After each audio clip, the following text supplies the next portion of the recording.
Welcome to the Pigskin Party Podcast, the only podcast that combines real NFL analysis with a splash of pop culture and a dash of the random. Let's get this Pigskin Party started with your hosts, Brian McFadden, Will Southard, and Tommy Yu. Welcome, everyone, to the PPP presented by Legit Football. My name is Brian. Please make sure to subscribe, rate, and review wherever you're listening or watching this, and go ahead and tell those friends. That is how we grow this Pigskin Party. I'm joined by my co-host. We got another full show again. Nobody's on some random vacation or on some random work trip. We've got Mr. Will Southard and Tommy Yu. Guys, how's it going? Yay! Oh, you sound so enthused that we dragged you out of bed to do the podcast that you do every week. Will, how are you feeling, man? Are you just not into it today? It's what are you talking about? It's about the monsoon outside because I live in Florida, so that's a thing. 4th of July was great. I have a crazy story about 4th of July. If you want me to tell it real quick. Well, let's get to Tommy. Let's bring Tommy in. Right, fine. Fine. Tommy, how are you feeling? Yeah, Will brought the show down a little bit. How can you bring us up, man? You know, now I'm kind of craving cereal a little bit, but no, I'm doing great. I have been off the grid for this past weekend. I didn't get the best cell phone service, and so I know I usually love looking at the show docs and trying to put in some good notes and stuff, which I was able to do last minute. But I'm really excited for this show because I feel like a lot of the times, it's not that if I'm ill-prepared, it's more fun. It's like, hey, I don't know what's going to come out of my mouth right now. So this is going to be pretty fun. Now you get to see authentic Philly, but hey, I am on the edge of my seat right now, Will. I would love to hear the cereal story. Well, Tommy, first, you know that I ran this show for, 5 or 6 months with Will, who still to this day has never read the show notes, because we never know what's going to come out of his mouth. So, hey, I'm used to it. I can roll with it. Will, you have a cereal story? Lay it on us. Yeah, so I went to get fireworks for my kid. I got my daughter and my son. So I was just gonna go get a couple fireworks. So you know how they have these fireworks tents on the side of the road in Florida where they just pop up and you sell fireworks for a while. So I go to one and it's got the whole deal with a Grim Reaper inflatable thing in front and whatever. And we pick out some Roman candles and a few bottle rockets because my kid likes to shoot those off.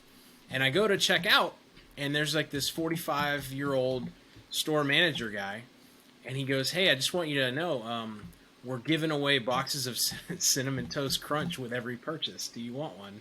Oh, that's a good cereal too. That is a good and choice. I'm like, random. I was like, but go on. And so he's like, he motions to this pallet of hundreds of boxes of Cinnamon Toast Crunch, and I'm like, he goes, "See here," and he picks up a box, and he points to the front of it, and he goes, "There's free Pokemon cards in every box. There's 3 Pokemon cards." Oh, he's selling this hard. There's 14. No. There's 14 of them in the set, and he goes, "I had to buy all these boxes to collect the set." So he opened the box of cereal and took out the 3 Pokemon cards, and then didn't open the cereal. And then he's like, "I can't eat 120 boxes of cereal," so he just started giving it away to people that bought fireworks. And it's only in Florida would you go to buy Roman candles and get a free half-open box of Cinnamon Toast Crunch with every purchase. At least it wasn't grape nuts, or at least it was what legitimately one of the best cereals ever created. Do you think grape nuts would have Pokemon? Yeah, good point. Cards? Good point. You never know. All right, so we've wasted enough time. Good cereal story. Well, I hope everybody had a great 4th of July weekend. Let's go ahead and bring in our guests. So we have Luke Braun, who is the host of the Locked On Vikings podcast, joining this week. Luke, welcome to the PPP. Well, you got the horn out for me and everything. Thank you. We're very horny on this show. I got that. Oh, Will is on top of it today. So, already you see this goes off the rails pretty quickly, Luke. You might be regretting coming on, but we're excited to have you. How you feeling, dude? Feeling good. It's a lovely summer day. And tell us a little bit about Locked On. So we know that's a whole podcast network. We've had some other Locked On hosts as well. How'd you get started on that? Yeah, Locked On is a network doing daily shows Monday through Friday for every sports team. So they've got an MLB side, an NBA, all that, colleges, everything. So I do the Minnesota Vikings offering for Locked On Vikings. They reached out to me sometime during the 2018 football season. I'd been doing some writing here and there, and we got to talking, and I took the gig that way. And I also write for, right now, I'm writing for zonecoverage.com. Nice. And so you're the Locked On, if as you said, that's daily, so 5 days a week. So you do what we do once a week, 5 days a week. That is we correct. Talk about Kirk Cousins 5 days a week. I haven't talked about Kirk Cousins in earnest on the podcast. Like, I'm like overdue. It's been like 2 months since I've done a Kirk Cousins focused one. So well, I should we will probably be asking bring you him up. about Kirk Cousins, so no need to bring it up. He will be coming You should up. rename it the Dalvin Cook Fan Show. Honestly. It is a little bit of a Dalvin Cook fan show. Right now, we're talking about like the undrafted dudes and the long shots and all that. This is summer. This is when these guys Kyle shine. Rudolph, R.I.P. This is kind of on that topic, but being an Eagles fan and the fact that Kirk Cousins was on Washington for a little bit, I had to be like, all right, I got to find a reason to hate this guy because he's the corniest guy, so I can't hate him. And then I saw that one picture come up. I think it was in the summertime when he was just grilling, but he was like on a gas grill and he just, you know what I'm talking about. I am convinced that was human parts. Right? It was an atrocity. It was just tinfoil everywhere, and it was great. And I was like, all right, this is all the ammunition I will ever need. So I wanted to connect that a little bit in the summertime, but I was like, Kirk Cousins, what are you doing, man? Like, what's the point of a grill if you're not going to get it on the smoke? You like that? You like that? You like that? Oh, Julie likes that. The question is, is Kirk Cousins the type of guy that would buy 100 cases of Cinnamon Toast Crunch in order to find Pokemon for his kid? I don't even know if he has kids. Yes. Unequivocally, Luke yes. didn't even hesitate. Yes. Yeah. Oh, yeah. That's why we have him on. He's the Vikings expert, and as you could guess, if you listened to the show before, we are continuing our weekly team deep dive series. This week, we're going deep on the Minnesota Vikings. But first, let's go ahead. Great job, Anthony. He takes pride in those drops. Go ahead, Will. Interrupt me. Hang on. Do you think that we could get a job on the Locked On Network as the Locked On Tom Brady show? Not we. Do not include me in that. I will. I don't care if they pay me $1,000. How many people would listen to the Locked On Tom Brady show every day? Probably a lot, but that's just Locked On Bucks right now. That's true. Well done. I feel like there should be a show called What the Buck, and then it just talks about the Buccaneers all the time. There was a show called What the Buck in the early days of YouTube. It was a celebrity gossip show. Oh, Back in 2007. I watched it as a kid. So your idea is not unique. Good try. All right. Let's go ahead and move on. We do have some news to cover this week. Our news is presented by Legit Football. Legit Football, the top 5 NFL stories of the day delivered direct to your inbox each morning, completely for free. Go to legitfootball.com and subscribe, or look for the link in this episode description. So Hard Knocks is coming back. I've heard mixed reviews. Some people have gotten kind of tired of Hard Knocks. I love it. I look forward to it every year. Is the quality always the same high level each year? No, of course not. But at this point in the year, we're craving NFL. We'll take whatever we can get. We'll take a little NFL training camp action. This year, the Dallas Cowboys have been chosen for the 3rd time. Anthony's sound drops on point! Did Tommy handpick that drop? Because that doesn't make any sense for you as a Lions fan, Anthony. But yeah, so this is the 3rd time they've been chosen. They were also chosen in 2002 and 2008. And I don't think this is a coincidence. This will be the 20th anniversary of Hard Knocks coming up. So it started in 2001. Craziness. So I wanted to go around and get everybody's thoughts on, do you still like Hard Knocks? Is it still worth doing? Do you like the Cowboys? And no, Tommy, I won't start with you. We're not going to start with the negative angle. We'll start with our guest, Luke. What are your thoughts on Hard Knocks in general and the Cowboys as this year's choice? I've always been a big fan of Hard Knocks. On my show, I do something I call the Storytime series every summer. We're in the middle of it right now. Basically focusing on the stories of all the long shots and everybody who's kind of joined the team. Everybody from, the prize free agent signing they got to the undrafted, 90th player who will never make the team. And the reason I started doing that was when I first started watching Hard Knocks, I was like, man, I really love this underdog, total long shot story thing. And you kind of, it's like a life thing. You talk to anybody, everybody's story is interesting if you ask the right questions, right? So that's basically why I started doing it, and I'm going on year 6 of doing this series in some medium or another. So I love Hard Knocks. Cowboys, sure, fine. I'll take anybody. Yeah, and you think about the players that have given extra context. Darren Waller had his whole drug thing that he came back. Now he's one of the best tight ends in the league. We might have looked at Myles Garrett even worse with the whole helmet thing had we not known that he was a poet. So, these kind of things, they add context. Will, we'll go to you next. Are you happy? Are you excited to see the Cowboys? Do you care about Hard Knocks still? It's funny that you talk about Darren Waller, because I remember watching that, and now I look at Darren Waller so much different. he would have just been another guy, I think, to me. But now that I know his story and all that kind of stuff, if I had to pick a team, because everybody's got to take their turn and all that kind of stuff. But if you just think about who would you have wanted to have seen this year on Hard Knocks if not the Cowboys, which I think is kind of interesting. I think I would have picked the Jaguars. You know what I mean? First year coach Urban Meyer, you got Trevor Lawrence coming in, you got the whole Tim Tebow thing, which probably would have been 4 episodes in and of itself. But there's an exemption. First year preferred... coaches get exempt, so there's certain teams that can. Okay, I didn't know if you knew that. I was just talking about who I don't know what Brian. you know. I don't know what you know. But now that I have to watch Jerry Jones and Dak Prescott, it's not going to be not entertaining, right? After the amount of time that we've gone without football, and as much as we talk about football, I'll take any team, and certainly the Cowboys from an NFL standpoint. Look at their fan base. How many people love the Cowboys? It makes perfect business sense. So I'm here for it. I'll watch Zeke spoon out a little bit. I'll watch Dak come back and do his thing, and watch Michael Gallup get underappreciated yet again. So it'll be good. Tommy, how disgusted are you that America's team was chosen for Hard Knocks this year? Well, first of all, Anthony, I will Venmo you the $50 that I owe you for playing that drop at the appropriate time. I'm sure everyone knows that I probably paid you off. I knew it. To answer your question, this is no surprise. I feel like Luke, Will, you, everyone who's listening is not surprised that the Cowboys was picked, because I think of the 5 eligible teams, the Cowboys was like, oh yeah, it's definitely going to be them. And kind of like what you said, Brian, with the exemption and things, that takes some teams off. So I think the only 5 eligible teams that come off the top of my head were the Cowboys, Panthers, Giants, Denver, and the Cardinals. And for me, looking at that list, it was an uphill battle, because the 2 biggest markets there is going to be the Giants and the Cowboys, and they're both in the NFC. So I said, either way, this is going to be terrible. The only way this would have been funny is if it was the Giants and they still have Ben McAdoo as a head coach. That would have been hilarious.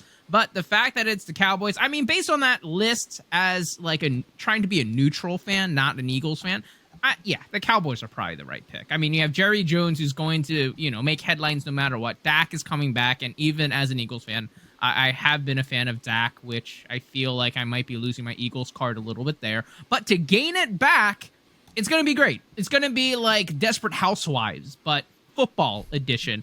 And to answer your first question, I have always liked Hard Knocks. It was just funny because last year it was memed a little bit, because a lot of people were like, oh, this is the COVID season, so the NFL is probably like, make sure to show us cleaning everything and keep showing them how we're so COVID ready for blah blah blah. And I was like, oh my god, this isn't even watching Hard Knocks. And there's very few times when I was watching every episode I was like, oh my god, finally a scrimmage, finally football that isn't just COVID related or blah, blah, blah, which is still understandable. So I am really excited this year, regardless if it's the Cowboys or not. But Brian, I want to throw it over your way. I know I kind of listed the 5 teams and things like that and whatnot. Do you feel like the Cowboys was probably the right pick? Well, the right pick, the NFL, Jerry Jones, for the 20th anniversary, it seems like a no-brainer. I think this was a slam dunk decision as soon as they were one of the teams that was eligible. I'm here for it. I agree with you, Tommy. I always love Hard Knocks, but watching an entire episode of how the Rams and the Chargers are testing everybody, and how some of the players don't want the swab stuck up their nose, and how it's just, I get it. We were all living it. We didn't need to see an entire we wanted that escape of football, and we didn't get that, at least not right away. So having a more normal training camp, there'll be some COVID stuff. Not all the players are vaccinated. Some will still have to wear masks, but just somewhat closer. The preseason games will have fans in the stands, those kind of things. I'm very excited about the offense in particular. Obviously, Dak coming back. They were on a historic pace prior to his injury last season. There's going to be lots of storylines about Dan Quinn as a redemption candidate after losing his job in Atlanta and gaining the defensive coordinator job in Dallas, taking over one of the worst defenses in the NFL. So there's going to be plenty of storylines. Zeke's always entertaining. Lots of weapons. That receiver core is going to be fun to watch. And there's going to be lots of hype because, as Tommy mentioned, I think it was last episode, the Cowboys are always overhyped. And rarely do they live up to that. And now they're going to be on Hard Knocks, and every Hard Knocks team gets a little extra hype. This is just going to be in overdrive. All right, so I wonder if Zeke's going to show up fat again. These are the kind of things we pay attention to and trade. Is Zeke going to have too many spoons? All right, let's keep it rolling. So this was an interesting topic. This technically is not an NFL topic, but it is related to the NFL. and that is that the NCAA recently adopted a temporary policy on name, image, likeness, or you might have seen it referenced as NIL. And basically what that means is under the new arrangement, college athletes are going to be allowed to engage in activities, including endorsement deals, leveraging social media for pay, and getting compensated for things like coaching, making personal appearances, and signing autographs. There's been a lot of news and headlines for this over the years. Reggie Bush was famously stripped of his Heisman because of an investigation into taking improper compensation. There's been some news about Johnny Manziel, how he was like making $30,000 off autographs and nobody knew about it. So I felt we should mention this because it's a monumental shift. They canceled the NCAA football game over this, for those gamers out there. So there is. Wait, what? I didn't hear that. The Did NCAA, they really? Not the one that they brought back, but they canceled it for like. Oh. What was the last one? 2014, and the next one will be 2023. Yeah, NCAA 14. Right. I thought you meant they canceled because they announced that they were renewing that game. No. I They were mean, gonna bring the that game reason back. they canceled it in the first place is that they couldn't compensate. These players were clearly, the likeness was built after these college players who were not able to profit on it. There was a UCLA basketball player who was at O'Bannon, I think, who really led the charge on this in the courts. So I just wanted to see if any of you guys had any thoughts. Luke, we'll start with you again on this. Basically, college players can get paid. They can hire agents. The NFL actually said that they'll allow NFL agents to represent the college players under the pretense that there's no guarantee they'll get representation in the NFL, yada, yada. So, Luke, do you have any take on this? So I cover an NFL team, so my take has to kind of be slanted toward like what effect does it have on the NFL? And I think the only one that I can really think of, because it is a college issue, is probably less kids declaring early, which is going to lead to some older draft stuff, which will kind of skew some data. But I mean, yeah, it's a step toward, I think, where we're kind of careening toward the inevitability of college players just getting paid to play college football. That'll happen someday. There's a big step toward it, and I think the Supreme Court decision's a big step toward it, and now we're just going to keep seeing steps until eventually it's reality, like it or not. But yeah, it seems good. I mean, I never really understood why you would like have to sign away your likeness for an after-school activity is what they were selling it as. It seemed kind of wild to me. So I think that's great. Kids are going to be able to get paid. They're not going to declare for the draft after 2 years of college experience and then get smacked in the face by NFL intensity. A lot of players busted that way. So it seems good to me. Tommy, you're our resident tape dog, diving into all those prospects leading up to the draft. So you at least have some attention paid on college football. Do you think this has any effect? Luke brings up a great point with regards to perhaps players staying in college a little bit later because they're not as in desperate need of financial assistance. Yeah, I think he brings up a great point. I feel like a lot of the times people are always trying to push, being like, oh, once you know that you solidified yourself in the first round or have a great talent or whatever, or put a great year behind you, declare for the draft immediately, because you could always take that risk to kind of fall behind. We've seen that with Bryce Love. We've seen that with so many different players where you're like, they were a quote-unquote lock, and then they went back, and then, things happened. But let me talk a little selfishly right now, Brian. Apparently, on the market, NCAA 14 was the very last game to come out. And that game has been, like, in the black market. Like, just to find a copy on the Xbox 360, they've been selling for, like, $200-$300. And, spoiler alert, I have a copy of NCAA 14 because, obviously, being a big video game / college football or just football junkie in general, I had it. And so I was kind of like that terrible person. I'm like, I'm just going to sit on this to see how high it can go, and I'm going to cash out. Now when this comes out, I'm like, wait. Oh no, did I wait too long? Are people not going to want to buy this now? I know. So hopefully by the next time I'm on this podcast, I'm going to say, hey, I sold it for this much, but I will keep that money and I'll save it for the PP pod so we can put it, or maybe I'll get a green screen with that money or something too. Ooh, we'll see what happens. There you go. But no, and you did the video game equivalent of Dogecoin. yeah, that's pretty much it. But overall, you bought it and held it. Yeah, I know. I messed up there, I'm pretty sure. But like Luke mentioned, I think the only real significant impact I can personally see is maybe some players maybe staying a little bit longer. But I feel like it shouldn't impact the bigger picture. Like if you are one of the absolute studs that we currently are seeing, I still don't think this would be enough for them to like come out later and things like that. But one thing that I can see it impacting is I know a lot of times people are getting really into the analytics, especially around the draft season just a couple months ago when they were seeing the dominator age or the breakout age and things like that and be like, oh, well, he broke out as a senior. That's not looking too good. I feel like we're going to see a little bit more of that because like what Luke alluded to, there are going to be players maybe sticking around a little bit later, so maybe that will still help some people improve their draft stock. Like Devonta Smith, I know he's kind of an outlier, but he's a little bit older. He had a great season, and I feel like it shouldn't impact it too much. But hey, I'm trying to see the other way too. Bust. What a bust. What? Sorry. Sorry, Tom. I didn't realize. No, I'm gonna try to. I'm just kind of trying to be on my high horse here. He's like, so when, he's like la la la tuning you out right now. No, he actually already invited me to be his speaker when he's inducted into Canton. So I'm pretty excited for that. Canton. That's smart. He's planning ahead. Canton, New Mexico, or North Carolina. Yeah, how'd you know? Canton, New Mexico. Yeah, he's opening up a taco joint over there. It's gonna be pretty dope. Got it. But how about you, Will? What do you think about this whole NCAA likeness thing? How do you think that's gonna impact stuff? It's funny because I obviously I follow a lot of Florida players. Every single one of them has come out with like merch already. They got their own little thing, and it's like maybe that'll sell. But I kind of like the fact that they'll be incentivized a little more to stay in college. But I mean, it's gonna ripple on in the NCAA because they all those appearances and all that stuff that the school gets money for, that now the individual player would do.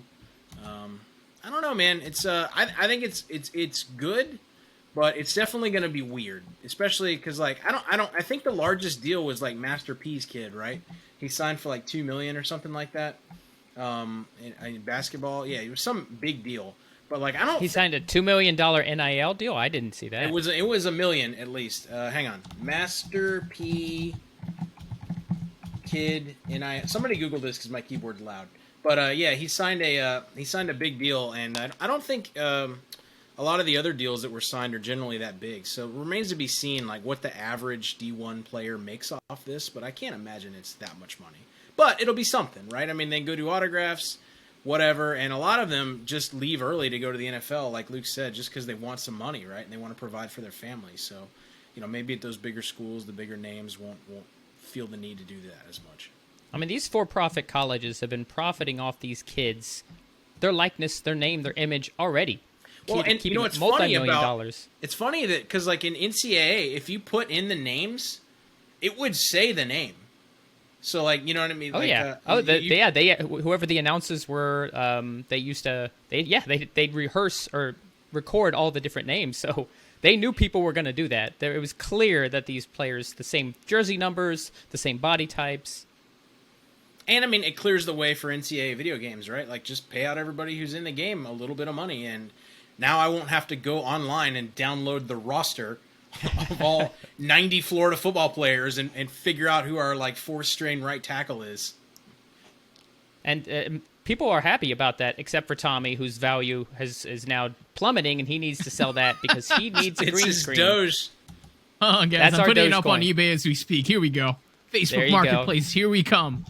Tommy, I expect a green screen by next week. All right, let's go ahead and move on. The Washington $2 million football NIL team. deal. $2 million endorsement deal. Hersey Miller. $2 million.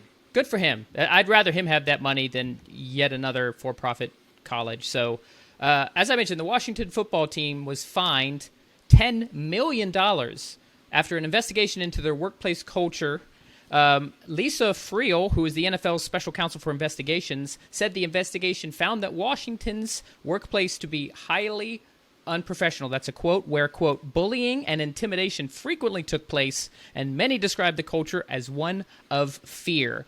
Immediate result from this is that owner Dan Snyder stepped down from day-to-day tasks while his wife, Tanya, was named co-CEO. Tommy, I will start with you on this because I'm sure this makes you happy as an Eagles fan. So what's your take on we kind of knew this was coming down. This has been, I believe, an investigation 2 years in the making. Is the reason, or at least part of the reason, that led to them losing their former name and being called the football team. How are you feeling right now with this? You know, I feel like happy is not the right term, only because I do honestly feel bad for any Washington fans. Like, I know this is coming off as really, really biased being an Eagles fan, but honestly, and the women involved. Let's not forget that there's the women involved and everything, but just overall, that entire organization has not looked good. And I feel like it's gotten so bad to the point where even other owners and other GMs are like, yeah, we're bad, but we're not like Washington bad. So when other people within the whole NFL are saying it, I mean, they're not even trying to hide it. And then us as fans are watching, we're like, wait, what are they even talking about? And then you start to see these little cracks form and then be like, oh, no, these are, I remember when it first happened. And maybe it's because I am a degenerate. I'm on Reddit. I'm a Philadelphia fan. So, I'm pretty much trash and filth as it is. You could have left the Reddit part out. Just, I'm a degenerate. I'm a Philadelphia fan. Okay. Yeah, that's true. But all I'm trying to say is I remember when this news first broke out, like a while ago. People are like, do we even need cheerleaders? Like, we should just they just cause nothing but problems and blah, blah, blah. And I'm just like, whoa.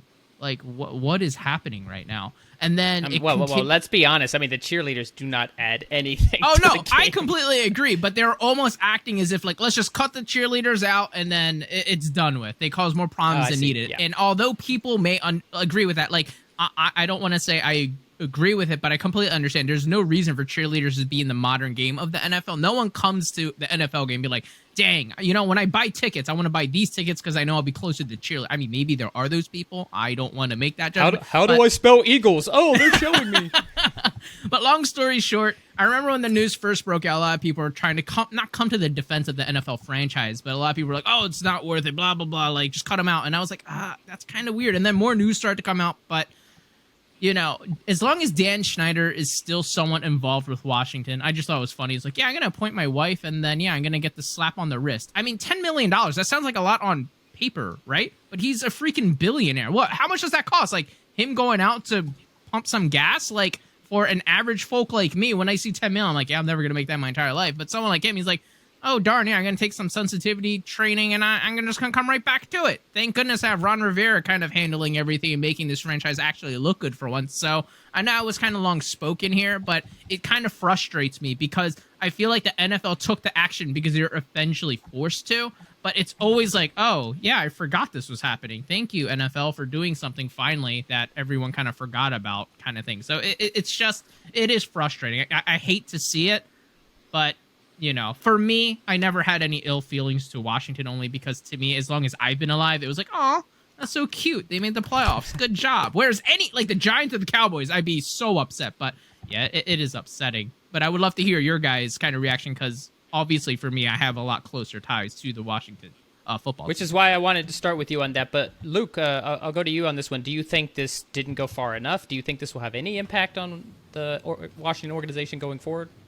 I don't have very solid thoughts on it. I know that's kind of a weenie answer, but I guess it's hard for me to define what an appropriate punishment would or wouldn't be. Maybe a forced sale of the team for Dan Snyder or something, but legally that's super hard to justify and do. Right. Everybody agrees that it was terrible what has been going on in Washington forever and ever and ever. And the Washington football team is not a unique situation. That happens everywhere. It's terrible to be a woman in anywhere. So Washington is just the latest group to be exposed, and it's good that the people who came forward did so without getting ostracized. I don't think that's great, and I wish the best for them, and I wish ill upon the people that perpetrated it. I don't know, the team itself, as an organization, paying $10 million seems to not really have anything to do with the individuals responsible. So I don't know, but a lot of them got let go anyways. So I guess I don't know. And this is where I get into, I don't really know enough of the details about it to have solid concrete thoughts. Yeah. Will, do you think this has any effect on the season at all, or is this just water under the bridge, unfortunately, and it's just business as usual? Dude, Dan Snyder got off way too easy, right? I mean, he obviously was aware of the culture.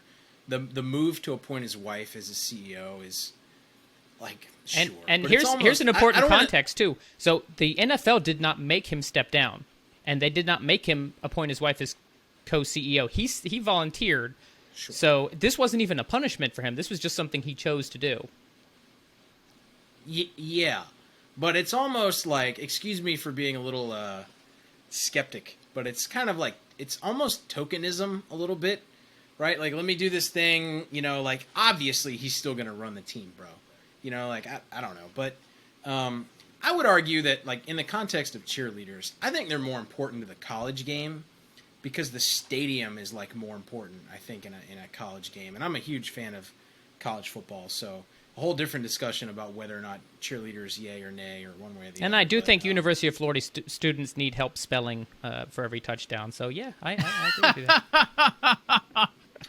Yeah, it's more of looking at the male cheerleaders being like, you lucky son of a... Anyway, so, but yeah, I mean, I don't know, man. That organization needs to reboot. I'm not sure it'll ever fully reboot with Dan Snyder at the helm. I mean, there's still the Washington football... He calls them the club, even. There's like the football club, which is like, that's the team. You have a generic name. Stick to the generic name that you have. But I mean, to Luke's point, yeah, I'm sure it happens. All kinds of stuff happens all over the place. But Washington just needs something different. But this is the year. I've gone on this podcast and I've said it before. This is the year of the football team. So Fitzmagic's beard will lead them into the I agree with land. everything Will says, being like, amount. oh, yeah, Schneider stepped down as a token. I'm like, oh, man, I am so on with this take. I love it. And then he trashes it and being like, oh, but there's still going to be the great team come out of the NFC East. Also, Devonta Smith is already a bust. I'm like, Will, why do you make it so hard for me to love you, man? Just let it happen. You do so great. Sorry, buddy. I'm sorry. Trying really hard. Wow, you actually hit Will in the sensitive spot. Look at that. I've not seen that before. Well done, Tommy. All right, well, my thoughts on this is kind of echoing what all you guys said, is that it's not going to go far enough. $10 million, that doesn't hit Dan Snyder at all. Also, he stepped down. As Will said, he's still going to be running the team. So much more needs to be done to get rid of these kind of workplace cultures in the first place, especially when it comes to women. So hopefully this is only a small blip and we see bigger changes in the future. Before we move on to our team deep dive, where I don't have this in the show notes, we had talked about including a segment like this, but I'm just going to wing it. We're going to go ahead and we're going to do what we call NFL quick hits. So as I'm putting together the show notes for the week, I'm going through various headlines, going through various news items, and deciding what I think you, the listeners, want to hear. And obviously some stuff doesn't make it in. We only have so long. We don't want the podcast to be 3 hours.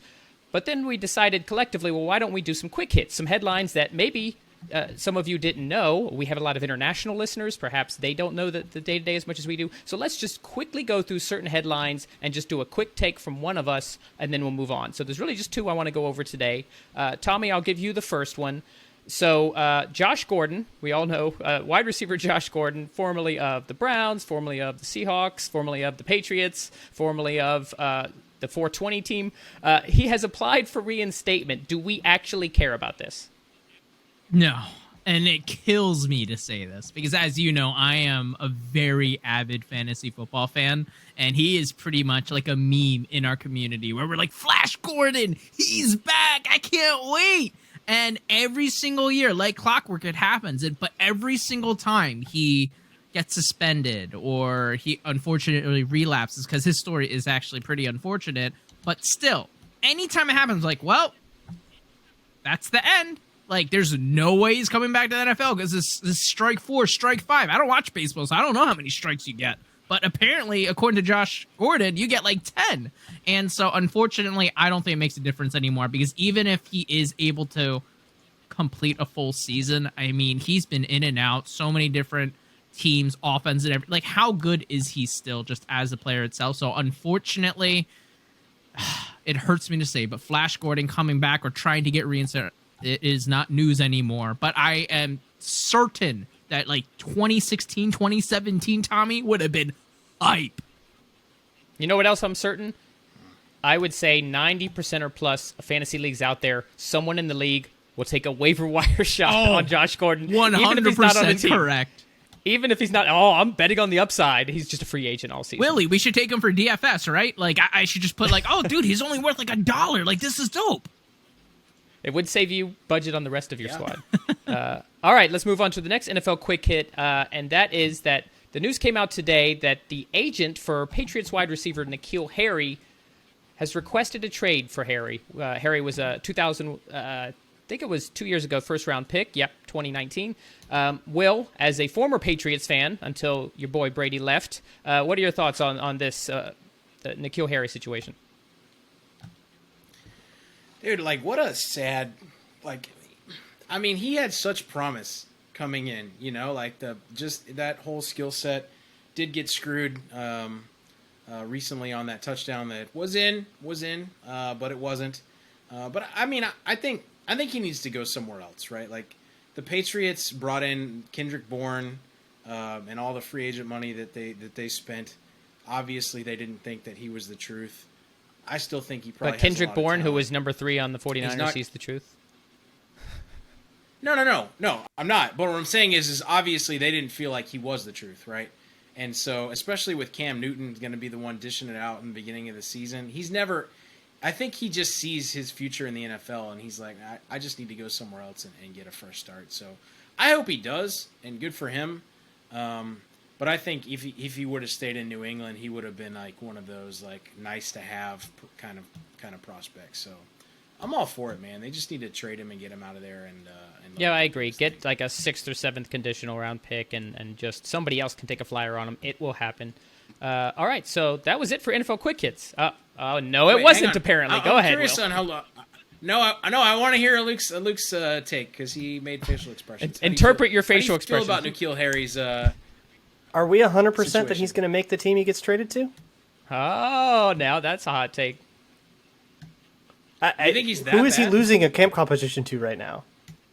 I'm genuinely asking. I don't really know much. If about he the goes Patriots. to but it seems like he's Eagles pretty legend rough. Nelson Josh Aguilar. Gordon. How dare? No, I'm kidding. Yeah, he's losing battles to no one. And I was gonna make a joke saying if he gets traded to the Eagles, he instantly becomes like the 3rd best receiving option. Then I look at my roster again. I'm like, N'Keal Harry kind of sucks.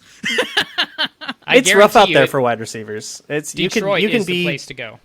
You can be, a top 60 wide receiver, firmly, guy in someone's team. You can. I've seen it happen in Minnesota a number of times. I've seen Tajay Sharp come in after being a first-round pick and being a guy that people thought could at least be a contributor, and he didn't catch a pass all year. I've seen Kendall Wright not make the squad.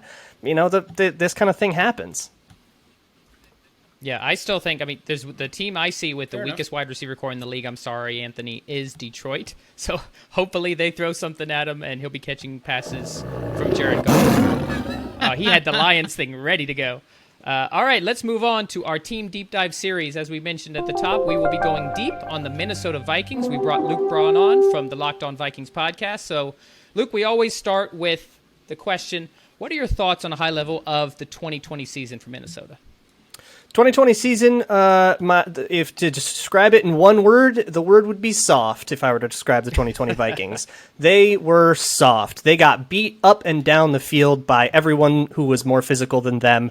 I believe 3 different running backs set career highs against them in 2020, including David Montgomery, of course, the Kamara game everybody watched on Christmas. I think Ezekiel Elliott, or he had a season high. Ezekiel Elliott had his only 100-yard game of the entire 2020 season against the Vikings. He was pure butt in the rest of the year, except when he played the Vikings, because the Vikings had no run defense. They made rushing offenses look like passing offenses if you look at it from like an analytic EPA sense. Rushing offenses were as efficient as passing offense, which they famously are usually not. So they were soft. They got blown off the ball all the time. You see guys like Jaleel Johnson and Shamar Stephen to a lesser degree, guys like Hercules Mataafa, linebacker, whatever street linebacker that they managed to plug in there, would just get washed, 5-10 yards down the field, and everybody could get 9 yards a pop on them. There were more than one drive where the opposing team would score a touchdown, never have a difficult third down, and never pass the ball. In that game, that famous Christmas game, the Saints hung 52 on the Vikings, and they passed 19 times. They were a disaster. So that was the 2020 season. And in spite of all that, they still managed to squeak out 7 games and be in the playoff hunt down in December. So we talked about this before we started recording, or at the top, I guess we had already started recording, that we would ask you on Kirk Cousins and what your thoughts. Mm-hmm. He came on that big contract out of free agency. He has signed 1 extension since then. He has games where he looks like he's a top 7 or 8 quarterback, and he has games where not so much. So I wanted to ask you your thoughts on where do you think, is he still the future in Minnesota? If you ask the Vikings, then yes, unless Kellen Mond develops their third round quarterback. If Kellen Mond is really good, then they'll move on. But that's more of a kind of hedge your bet kind of thing than like a firm plan. It's Kirk until it isn't. I think you described it well. He's can be I think a top 5 quarterback at times, and he can even have stretches of multiple games in a row where he's a top 5 quarterback, but he can't hold it together for 16 to 19 games. And that, eventually he's going to have like a brain fart game where he throws 3 interceptions, he doesn't see down the field, he does all these baffling things. Those games, he just has like 1 or 2 of those a season, and if those come up at the wrong time, it can kind of tank everything. But I think you can make a competitive team with that if you have, a semblance of a defense. If you do like what Washington did with Kirk Cousins or what the Vikings did with 2020, you have like a bottom 5 defense, he'll go 7-9. If not, you'll be flirting with it in the playoffs and they get a chip in a chair in January. Anything can happen. Well, and speaking about how the defense has performed, I wanted to get your thoughts on Mike Zimmer at this point. Obviously, he's known as a defensive coach, has always historically had very good defenses, including in Minnesota, and this last year was anything but. And I have started to see him pop up on some of these coaching hot seat rankings. Where do you think Zimmer stands at this point?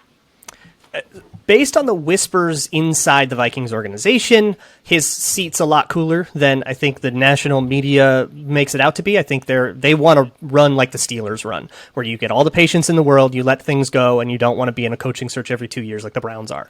That's the way the Vikings and the Wilfs want to kind of run their organization. Personally, I might be the biggest Mike Zimmer defender in Minnesota. I think that what he does on defense gets more out of any player than usually, you look at a guy like Stephen Weatherly, who was a solid rotational player, maybe could be a starter in Minnesota. He goes to Carolina, he was crap. If I look at somebody like Anthony Barr almost went to the Jets. He would have played defensive end there. That would have been a disaster. And he did just restructure his contract. He might go somewhere to play defensive end. And I don't think that's going to work because he doesn't beat offensive linemen at blocks. He beats tight ends at blocks. And that's, he gets those opportunities as a linebacker. He's a chameleon is the way that I put it, where he doesn't have, there's not a Mike Zimmer scheme. There are some principles. He plays a lot of match coverage. He has preferences, but really the coverage shell that he's going to prefer is whatever beats you the week he's playing you. And that is what I think makes him a much preferable coach to the Dan Quinns of the world, or, the Mike Nolans, who have their thing and they get a personnel that fits my scheme, but we're running my scheme. We've seen Zimmer completely overhaul what he does, and the offense has undergone these changes as well. And I think that's the best thing about Mike Zimmer is, people call him stubborn and old and he doesn't change his ways. I don't know what they're looking at. The Vikings change coats of paint every 2 years, depending on what the league wants. I'm a huge fan of Mike Zimmer. I think he gets more out of his players than everybody else can. And I think what happened in 2020 was they were made of mostly street free agents by November. They lost Barr that year. They lost Danielle Hunter for the whole year. They had Michael Pierce, who was intended to be the nose tackle, opted out. And all of that was done by week 2, and they just didn't have a defense. By the time their young corners had, kind of come along, their front had completely evaporated. So yeah, they couldn't have a good defense. You can't run a good defense with an XFL roster, but even if you're Mike Zimmer. So I don't really blame him for that.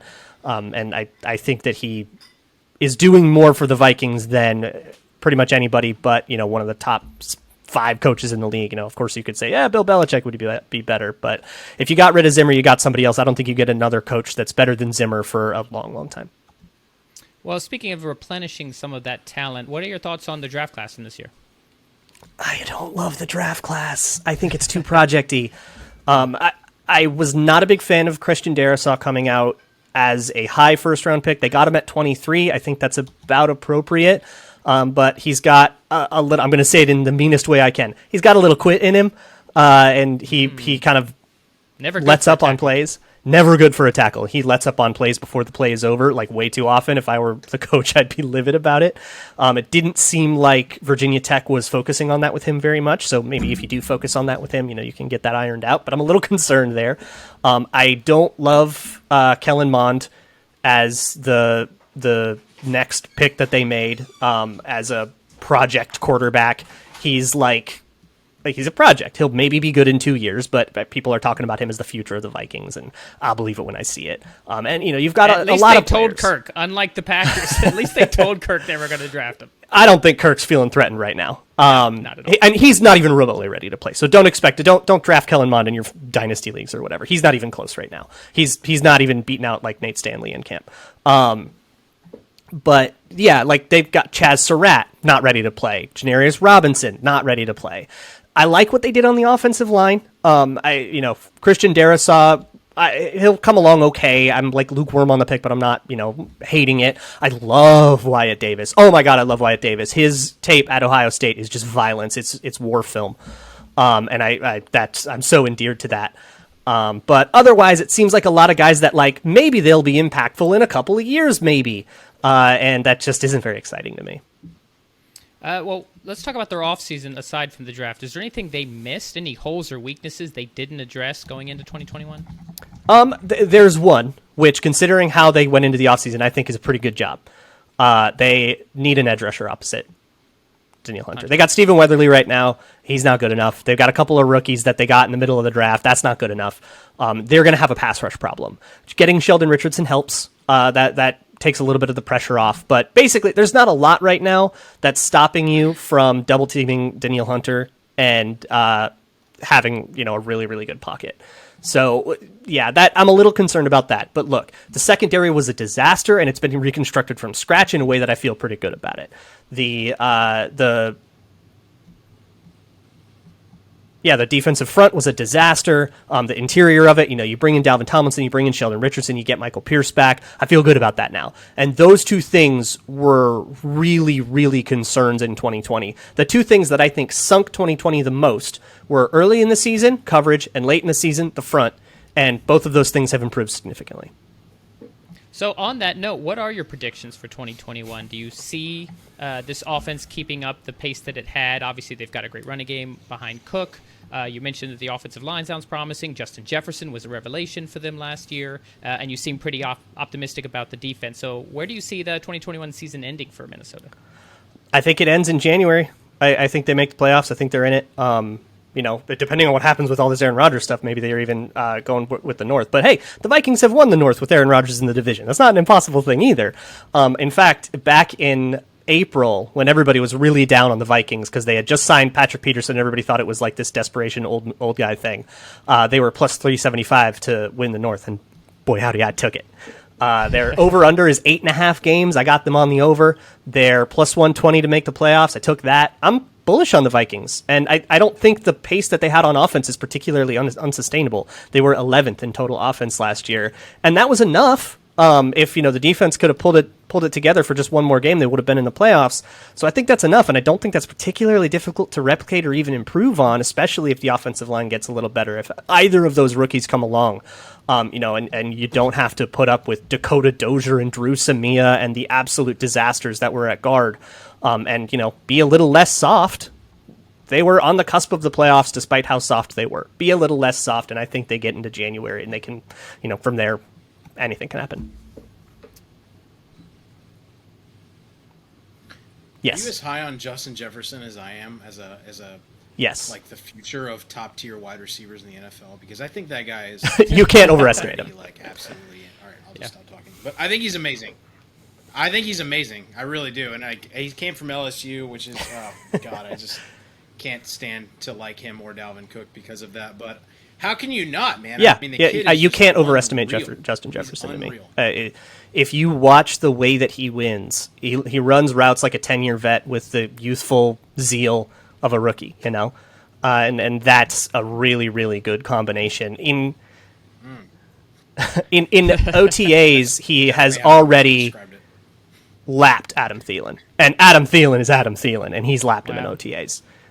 So yeah, buy your Justin Jefferson shares. I don't think the fantasy community's high enough on him yet. I don't think the world's high enough on him yet. I think a lot of people are like, well, it was just one rookie season, and maybe he crashes back down to earth.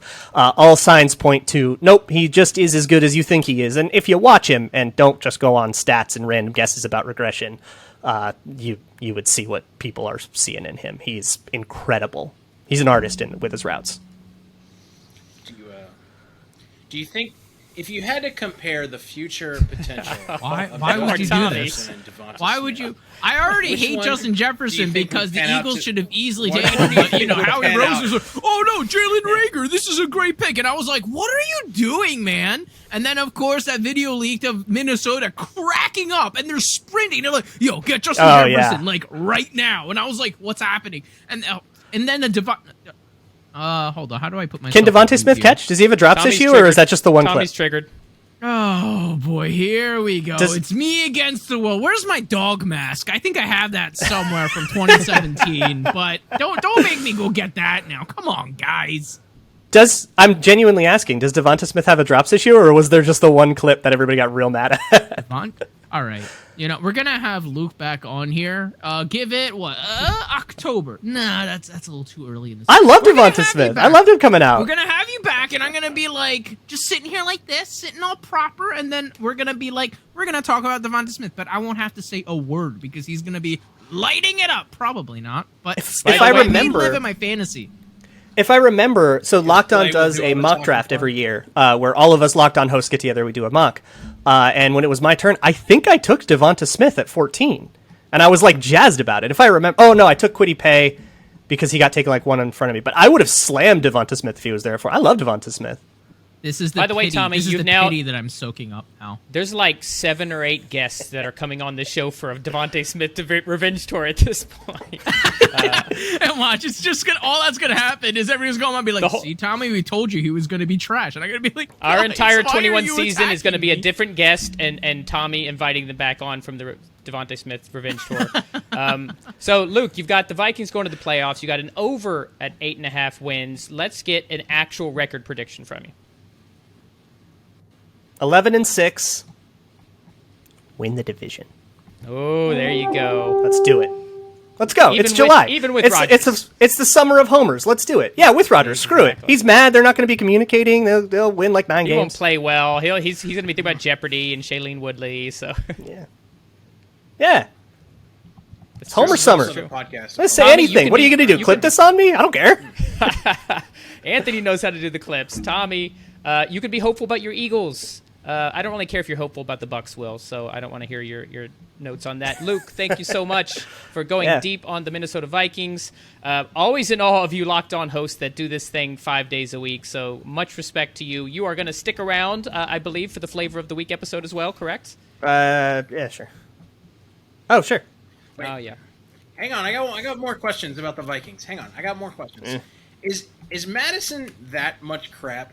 Because whenever he fills in for Cook, it's I'm really not bad. huge The on team him. doesn't He's a even bit of a look thumper, and like he's not. the He same. does, I mean, Like, what is the he one really thing that you need bad? out of running backs is for them to account for a guy. When you're designing a run play, that run play is so much more effective if you can say, okay, running back accounts for a guy by trusting that running back to make the guy miss, so often. And Madison doesn't do that. He just kind of lowers his shoulder and takes the hit. He's a damage sponge. Like, that's really what he is, and that's what he kind of always was supposed to be when they drafted him in the 3rd round, which is why I didn't like the pick at the time.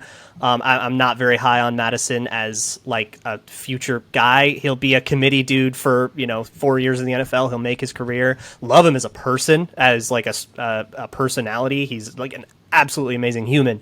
But yeah, as a running back, I wouldn't be surprised to see him like on the roster bubble by this time next year.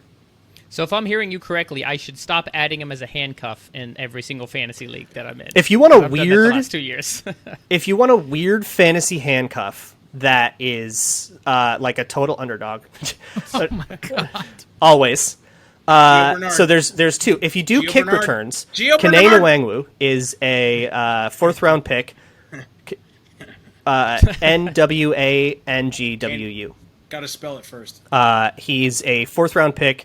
He's kick returner guy, but he's also this like super speedster that might catch a screen and randomly get one. Here's your like absolutely weird. Maybe he does the Philip Lindsay thing. And if you want a wide receiver, Whop Filer out of Indiana. He is named Whop because he loved Whoppers so much as a kid. They just started calling him Whop. That's a real story. That's actually him. And His parents grew up. his under real a name rock is like 4 because names long. That is not a good name. But yeah, he's he's an exciting, dynamic player. He's like 5'6", and he's the most physical dude on the field, which reminds Vikings fans a lot of like, old Percy Harvin times, old Antoine Winfield times. These little scrappy dudes. There's a Gator reference for you, Will. Yeah. Old scrappy vibes. I love him. I'm a huge fan of Wapfiler. And the Vikings wide receiver group after Justin Jefferson and Adam Thielen is a whole bunch of nobodies. It looks like Lions roster down there. So, cool. Anthony getting some low blows over there. Anthony's used to it at this point. Name one. We trashed the Lions. I feel like I could name one wide receiver who isn't Thielen, Jefferson, or the guy I just brought up. Wait, Smith? That's a tight end. BC Johnson. I had him on my fantasy team last year because he was supposed to start instead of Jefferson, which was a lie. Well, no, it wasn't a lie because he did, and then Jefferson was like, "Yo, he got a couple games in. Get out of here." And I think there's one other one. Prohl. One other guy that's like been on a roster before. You have a white guy named Prohl, right? Ricky Prohl from the Rams? Yeah, no, his Blake. son. I think his name is Blake. His son. His son Blake, is an undrafted free agent for the Vikings this year. But that's it. That's all I know. There's no more you could pull out of me. Yep, there's Chad Beebe, son of Don, from the Bills. Beebe. Nice. Forgot about that guy. You did name Wapfiler, and then Myron Mitchell from UAB is also an undrafted free agent. That's the group. Oh, and Amir Smith-Marset, the fifth round pick, the guy out of Iowa.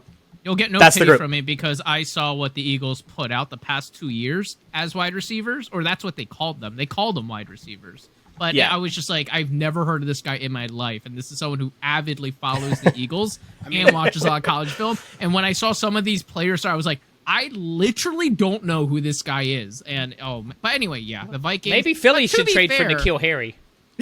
I mean, at this point, I'm like, maybe. But point being. I mean, they're gonna. Oh, okay. No more. I'm gonna cut it there. That's an Oakland move, or a Vegas move. Tommy. That's a Raiders move. I'm going to cut the bleeding with the Devontae Smith hate for Tommy. Tommy knows that I'm a big Devontae Smith fan. I wanted him in Miami. So let's go ahead and wrap up the show. Before we wrap up, we've been talking about the DFS leagues that we will be running here with the Pigskin Party podcast. So we're here to officially announce there will be 2 leagues. One will be a weekly DFS league. They will be free to enter. We'll get exact details in the coming weeks, but just wanted to give you guys a heads up. So the weekly one, we will definitely be giving away Will's Flavor of the Week meme hats, plus some other prizes that we will sort out. So if you've ever seen his taco hat or his squid hat or his whatever the strange hats he puts on his head. Maybe we should give away the NCAA 14 there, huh? No, you got to sell that for the green screen. Don't give that away. I mean, that still has to be so invaluable, right? No, but by the time the season ends, that will not be valuable anymore, Tommy. That's true. That's true. You got to think. We don't want to give. We'll see. We don't want to give like a $5, GameStop bargain bin game to our fans than what it's actually worth. Exactly. So if you want it, the weekly will reset every week, so you can just choose to take part in any of our weekly DFS to get a prize. It will not cost you a thing, and we also are going to do a season-long DFS league. If you have been listening to the show since the beginning, which there are a few of you that started listening to us back in November, you'll know that when the season kicks back up, we will do our weekly DFS hires and flyers. So you'll know the players that we're high on every single week. So come and try to beat us. So the season-long DFS league will have some sort of prizes, probably for the top 3. We're working on details, but wanted to go ahead and put the news out now. If you're interested, go ahead, send us an email to pigskinpartypodcast@gmail.com, or you could reach out to us on social media, Instagram, Facebook, TikTok. If you want to message us on there, we're on there. And, of course, our Twitter at official PPPod. As always, don't forget to subscribe, tell your friends, and keep on leaving us those 5-star reviews on iTunes. If you want to join our Discord community, that's another way you can reach out and express your interest in being in one of our DFS leagues for the PPP. You can look for the link in the episode description. Don't forget to check out Legit Football at legitfootball.com. Thanks, as always, for listening, and make sure to stick around for the Flavor of the Week. Thanks for tuning in to this episode of the Pigskin Party Podcast. If you're enjoying the show, please feel free to rate, subscribe, and leave a review wherever you listen to your podcasts. We really appreciate that effort. We'll catch you in the next Pigskin Party.